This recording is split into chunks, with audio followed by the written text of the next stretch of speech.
America ने Iran पर हमला करके न्यूक्लियर ठिकाने तबाह करने का दावा तो कर दिया, लेकिन ईरान ने इन हमलों से पहले ही वार्निंग दे दी थी कि अगर अमेरिका हमला करता है तो फिर उसको संगीन नतायज भुगतने होंगे। और इस वार्निंग के साथ ही सीरिया में अमेरिकी एयरबेस पर हमले हुए। इसके साथ ही ईरान ने अमेरिका को धमकी दी है कि वो अब अपने स्लीपर सेल भी एक्टिव करेगा जो अमेरिका में हमले करेंगे। रिपोर्ट देखिए।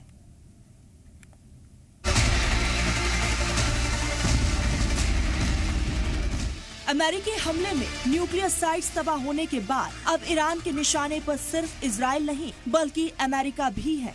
ईरान इजराइल से तो डायरेक्ट लड़ रहा है, लेकिन इंटेलिजेंस रिपोर्ट की माने तो अमेरिका के खिलाफ अब ईरान के स्लीपर सेल लड़ेंगे, क्योंकि ईरान को शक था कि इजराइल से जंग हुई तो अमेरिका बीच में जरूर आएगा, क्योंकि इजराइल अकेले ईरान को मात नहीं दे पाएगा, बल्कि ईरान की बैलिस्टिक मिसाइल इजराइल को भारी नुकसान पहुंचाएंगी। इसी वजह से ईरान ने G7 की बैठक में ही अमेरिका को पैगाम पहुंचा दिया था कि अगर अमेरिका ईरान के न्यूक्लियर ठिकानों पर हमला करेगा तो ईरान अमेरिका में अपने स्लीपर सेल एक्टिव कर देगा।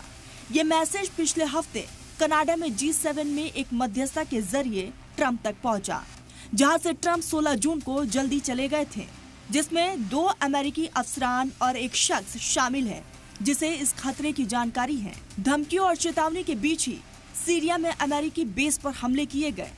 ईरानी मीडिया जराये के हवाले से बताया गया कि सीरिया से हसाखा में अमेरिकी बेस पर फौजी अड्डे पर मोर्टार से हमला किया गया।